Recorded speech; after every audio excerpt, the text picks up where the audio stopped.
황벽 키운 선사는 당대 스님으로 남학 마조 백장의 계보를 이은 선사다. 복건 성복주의 황벽산에 출가한 후 강서성 백장산의 회선사의 제자가 되어 법을 이었다. 임재종의 계조인 임재의현 선사나 앞측에 등장한 목주 선사가 그의 제자이다.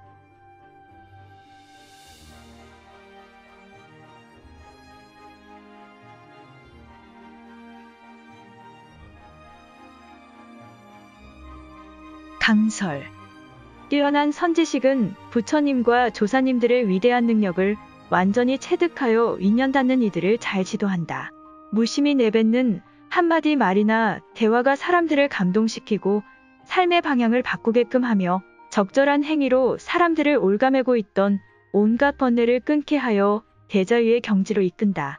또한 모든 것을 초월해가는 잠재력이 있는 사람을 만나면 그가 초월할 수 있도록 지도하여 큰 깨달음에 이르게 하는 것이다. 수행자는 그런 선지식을 만났을 때 재빨리 귀신 소굴에서 벗어나야 대장부라고 할 수 있다. 본칙. 이런 얘기가 있다. 황벽 스님께서 대중에게 법문을 하셨다. 그대들은 다만 술지겜이나 먹는 자들일 뿐이다. 이처럼 떠돌아서야 어느 때 오늘을 갖겠느냐? 다시 이 큰 나라 안에 선사가 없음을 알겠는가? 강설. 과연 황벽 선사시다. 스승 백장 선사를 치고 제자인 임재를 3번이나 두들겨 팬 솜씨가 어디 가랴. 관행에 따라 이곳저곳 스승을 찾아 깨달음의 인연을 구하는 후학들에게 가차없이 내갈겼다. 뭐 진수성찬도 아니고 그렇다고 신선들이 마실 만한 귀한 술도 아닌 술지겜이나 먹는 놈들 같으니라고. 그래가지고서야 언제쯤 자유로울 수 있겠는가 말이야. 그만큼 싸돌아다녔으면 자네들 구해줄 선사가 없다는 것쯤은 알 것 아닌가? 참 통렬하다. 정신이 번쩍 들어야 마땅한 일 아닌가. 공부하는 이들이 골수에 새겨야 할 말이다. 본칙. 그때 어떤 스님이 나와서 말했다. 그렇지만 도처에서 후학들을 바로잡고 대중을 받아들여 통솔하는 그런 이들은 다시 어떻습니까? 황벽 스님께서 말씀하셨다. 선이 없다고 말한 것이 아니다. 다만 스승이 없다는 것이다. 강설. 과연 공부하는 사람들은 쉽게 물러나지 않는다. 천하의 황벽 선사라고 해도 따질 건 따져야 한다. 황벽 선사는 천하의 선사가 없다고 했지만 그렇다면 황벽 자신을 비롯해 도처에서 헌신적으로 제자들을 지도하고 대중들을 이끌고 있는 수많은 선지식들은 대체 뭐란 말인가? 바로 이것이 일반적인 생각들이다. 그러나 황벽 스님이 깨우쳐 주시려 했던 것은 일반적인 것이 아니다. 뻔히 알면서도 늘 잊어버리는 것을 일깨워 주시려고 했던 것이다. 선이 없다는 것이 아니라 어떤 스승이라도 깨달음을 손에 쥐어줄 수 없다는 말이다. 이건 두루마기 자락을 부여잡고 등 뒤에서 따르는 아들의 손을 떨쳐버리는 비정한 듯이 보이는 속이 무지 깊은 아버지의 솜씨다. 넌 더 이상 어린애가 아니다. 그러니 그 무엇에도 의지하지 말라.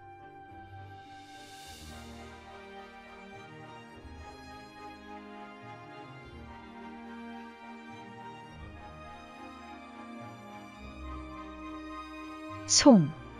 늠름하고 고고한 기품으로 자랑하지 않으며 단정히 천하에 앉아서 용과 뱀을 지도하도다. 강설. 얼핏 황벽 선사가 자기 자랑처럼 대중을 나무랐다고 오해하지 말지어다. 황벽 선사는 본디 거침없고 망설이지 않는 노인네다. 설두 선사는 이 황벽 노인네가 얼마나 자비롭고 거침없는 선지식인지를 침이 마르도록 칭찬하고 싶은 모양이다. 앞에 본칙을 보면 누구라도 그러고 싶지 않겠는가. 황벽 선사는 용이라고 가까이 하고 뱀이라고 버려두는 노인이 아니다. 황벽 스님이 만행을 할 때 어떤 스님과 길벗이 되었다. 이윽고 개울에 이르게 되었는데 비로 불어난 물살이 매우 거칠었다. 황벽 스님이 도저히 건널 수 없음을 알고 멈췄는데 동행하던 스님은 거침없이 물 위를 걸어가며 어서 오라고 손짓을 했다. 황벽 스님이 그 모습을 보면서 말했다. 참 고약한 놈이로다. 내 진즉 알았더라면 내 놈의 다리를 분질러 놓았을 것이다. 이 말을 들은 그 스님이 감탄하며 말했다. 참으로 대승의 법기이시니 저로서는 미치지 못하겠습니다. 그리고는 홀연히 사라져버렸다. 스승 백장 선사를 모시고 살 때의 일이다. 어느 날 산에서 내려오는 황벽을 본 백장선사가 물었다. 어디를 갔다 오는가? 저기 대웅봉 아래에서 버섯을 따고 오는 길입니다. 호랑이를 보지 못했는가? 황벽이 호랑이 흉내를 내니 백장선사가 도끼를 들고 찍는 신용을 하였다. 그러자 황벽이 잽싸게 한 대 갈겼다. 백장선사는 껄껄 웃으며 방으로 들어가 버렸다. 법문을 위해 법상에 오른 백장선사가 대중에게 말했다. 대웅봉 아래에 호랑이가 있으니 그대들은 조심하라. 늙은 나도 오늘 한번 물렸다. 송. 대중천자가 일찍이 어설프게 건드렸다가 3번 손톱과 어금니에 당하고 말았다네. 강설. 대중천자는 당 선종 황제다. 형인 목종이 제위씨의 아침 조례를 파하자 빈 황제의 자리에 어린 대중이 올라가 신하들을 대하는 자세를 취했는데 대신들은 모두 왕자가 돌았다고 수군거리며 황제에게 이 사실을 고했다. 그러나 황제는 오히려 기뻐하며 내 아우는 우리 집안의 뛰어난 후계자니라 하며 칭찬하였다. 목종이 타계하고 그의 아들인 무종이 황제의 자리에 올랐을 때 대중이 옛날 황제의 자리에 올라가 장난을 했던 것을 핑계로 때려 죽여서 후원에 던져버렸다. 죽은 줄 알았던 대중은 주변의 도움으로 살아났고 향엄 지한선사가 머물던 절로 피신하여 삼위계를 받은 상태로 수행을 하였다. 그 후 염관선사가 주석하던 절에서 서기를 맡고 있을 때였다.